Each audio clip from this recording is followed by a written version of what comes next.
Азыр ушуну да төлөп бере албайт булар. Сурак алыш керек. Абылгазиевди сурак алыш керек. 36 класста өлбөй атат го. Эмне үчүн 26 класста өлөт дедиңер?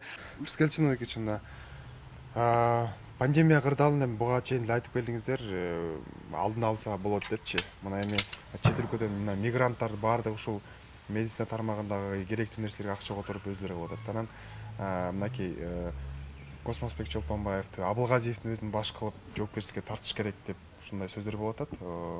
Негизи ушунун баардыгын алдын алып калса болот беле? Анан булар жооп бериш керекпи? Эң азыркы күндүн актуалдуу суроосу ушул болуп турду. Ушул кара тумоого же болбосо коронавирус тажы вирусуна каршы илдетке деп Кыргызстан эл аралык уюмдардан, батыш мамлекеттерден, бай уюмдардан 627 миллион доллар жардамга келишимге кол койду. Анын 321 миллион доллары келип түштү. Бул деген 47 миллиард сомдун 25 миллиард сому келип түштү.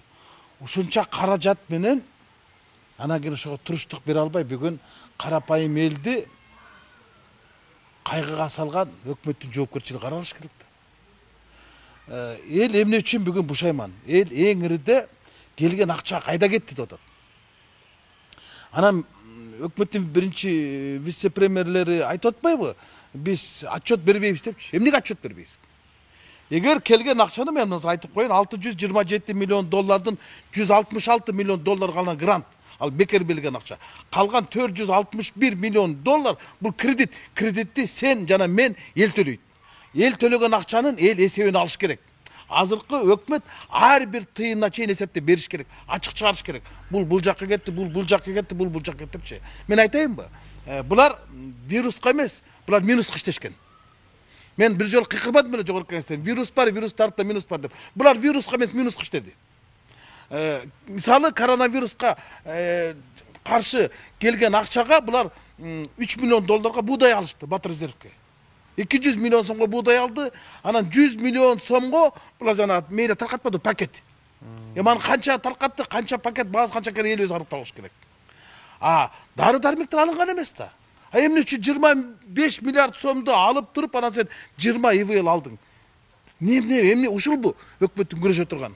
Анан бүгүнкү күндө Политклиника сайтынын башчысы Дилбар Алимова ошол жардамга келген акчалардын, каражаттардын кандайча пайдалангандыгы, тендерлердин өткөрүлүшү, биз мыйзамдын баардыгын даярдап бердик.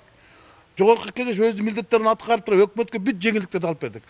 Өкмөт ушул жерден коррупция кылды да. Коронавирустан коррупция вирусу күчтүү болуп кетпеди. Булар келген акчаны туура эмес пайдаланышты, максатсыз пайдаланышты. Анын баарын ачыктап чыгарып койду. Анан кийин эми Политклиника алып чыккандан анан кылмыш ишин каржы полициясы козгоду. Буга чейин эмне кылып отурду каржы полициясы иш козгобой? Анын баарын билинген да. Анан чыкты жанагы дары дармектерди кымбат саткан компания. Мен бул партияга чыкканда тиешем жок. Сен тиешең бар, тиешең жок, кеп анда эмес. Кептин баардыгы эмне үчүн кымбат? Эмне үчүн кымбат сатып алынды, анан эмне үчүн эле жетпей калды? Болду, ушул эле суроого жооп бериш керек.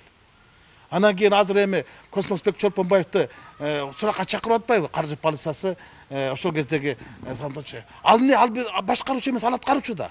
Бул киши башында туура эмес алып келген. Буну Абылгазиев өзү алып келген. Мен ошондо буну Чолпонбаевди сунуштаганда эле мен каршы чыккам. Ошондо Абылгазиев менден 6 ай убакыт сураган. Эгер иштей албаса кетирип коюш Батыр депчи. 2,5 жыл сүйрөдү ушуну. Бирок бул дары саткан адам да, бул дары жазган адам эмес да. Бул фармацевт. Бул хирург эмес, терапевт эмес, бул орун билбейт, бул орун айткан дары сатканды билген адам болчу. Мурун дагы бул ушундай иштер менен ГКМда буга козголгон кылмыш иши бар болчу. Именно дары дармек менен. Бул 2-3 айдай жатып да чыкса керек эле. Мен буну да айткан болчумун. Мына бул болбойт деп.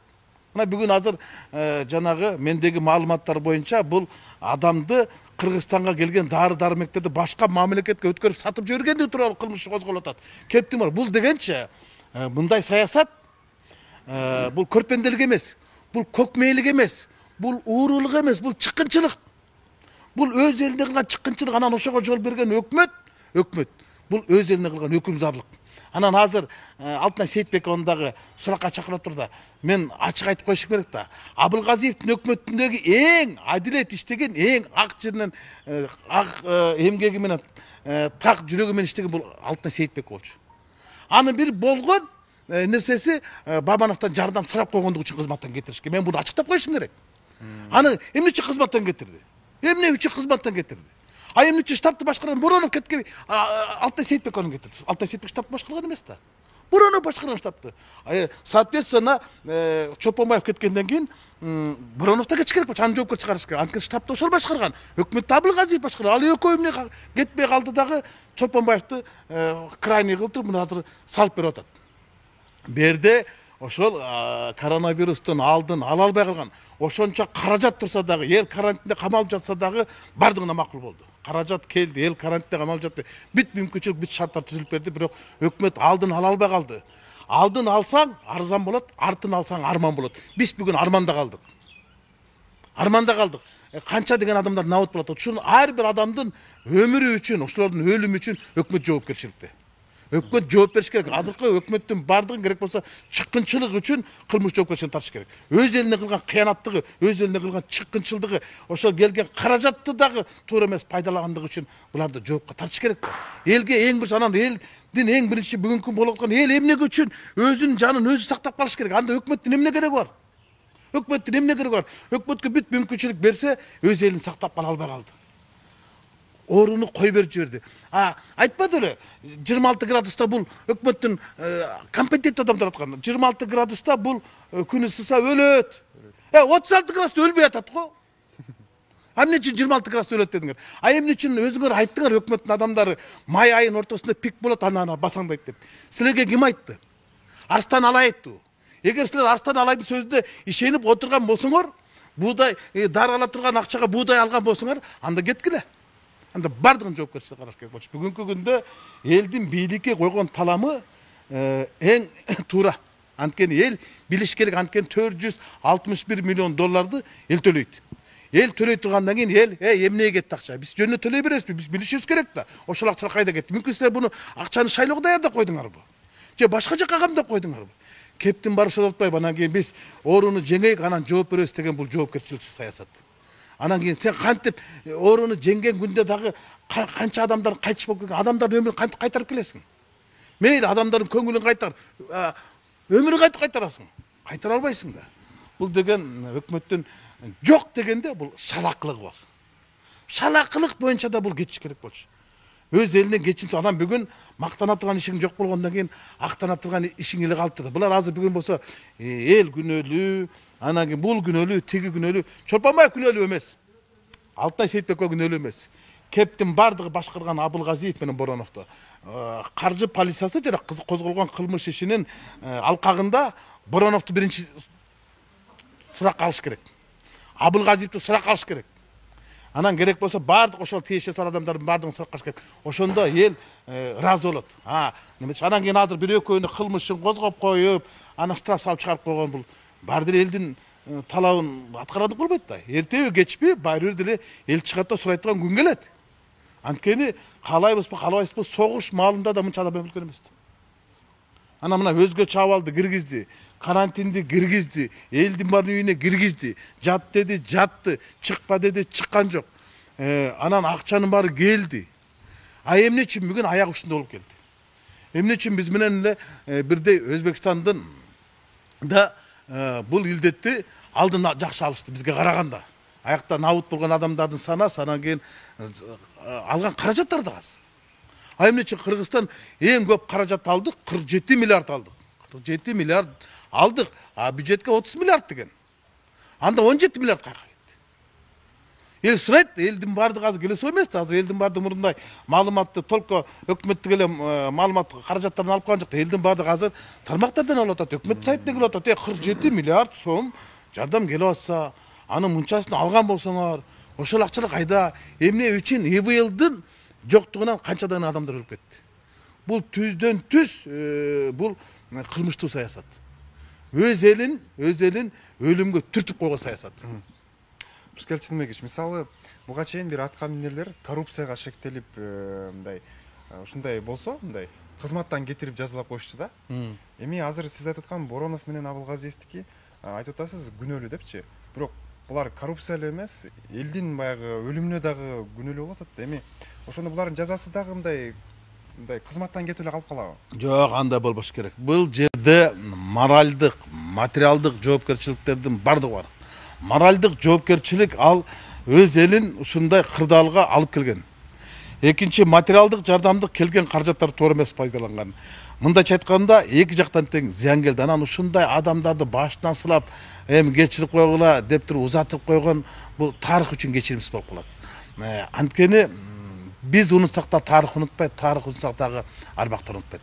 Канча деген адамдар ошол ИВЛ аппарат жогунан больницада жатып кетти. Алардын артында канча деген көз жаш, канча деген жетимдер калды, канча деген жесирлер калды, канча деген кый калды, канча деген айтылбаган муң калды. Анан ошолордун баардыгын унутуп коюп туруп, буларды болсо чекесине сурап узатып коюп туруп, анан эртең шайлоо карам деп жүрөт да. Буларды керек болсо мен айтып атпайм, буларды жана чыккынчылык, кыянатчылык, кызмат абалында туруп кыянаттык менен кылган эң оор беренелер менен айыпка тартыш керек. Мына ошондо элдин көксөсү суuytта, ошондо эл да ыраазы болот. Эл азыр бүгүнкү күндө мындай кырдаалда азыр толук айткан жок өзүнүн. Убакыт өтөт. Бул оору басаңдагандан кийин элдин бийлик болгон талабы күчөйт. Бул мыйзамчылык көрүнүш. Ал азыр айтып атпайбы? Жок, эл азыр сөөктөрдү жашырат, кыркын өткөрөт дегенден андан кийин сурап баштайт. Менин бир тууганым моундай оорудан кайтыш болду. Буга мен өкмөткөн ар ким өкмөт сактап. Мен азыр 2,5 миң дарыгер илдетке чалдыкты. Илдеттин алдын ала турган врачтардын илдетке чалдыкканы бул эмне деген? Бул эң жоопкерчилик. Анткени ошол ак халатчандар биринчи ошолорго сиз деп коет, средства индивидуальной защиты. Ошону алып берген эмес да. Анан азыр эми ар кимине 200 миң сомдон төлөп берет да. Азыркы бүгүнкү күндө төлөп бере турган акчасы 250 миллион сом врачтарга. Азыр ушуну да төлөп бере албайт булар. Ушуну да төлөп бербегенге аракет кылышат. Байкуш ак халатчандар ажал менен өмүр менен өлүмдүн ортосунда туруп күрөшүп, өз өмүрлөрүн тобокелге сайышып, оору жуктуруп алса, анан ошолго 200 миң сомду бербей жатпайбы. 200 миң сомду кой, 4 миң сомдук айлыктарын бербей жаттыр. Мына мен ушул жердеги военно-обстановкадагы врачтар менен күнүгө барып жардам берип атам, ушул тамактарын алып берип, анча-мынча жетишпейин десе. Ушулар айтып атат, 4 миң, 5 миң сом айлык алабыз. Ушуну 2 ай зарлатып алаң бер дейт. Анан эмнени күзөтөт болот беттер. Албетте бул тарыхтагы кыргыздын эгемендиктен берки келаткан эң алгылыксыз, эң акылсыз, алсыз өкмөттүн эң начар иши болду. Буну каалайбызбы, булар мыйзам алдынан жооп бербей коюшу мүмкүн. Бирок тарых алдында Абийир сотунан, акыреттин сотунан булар кутулбайт.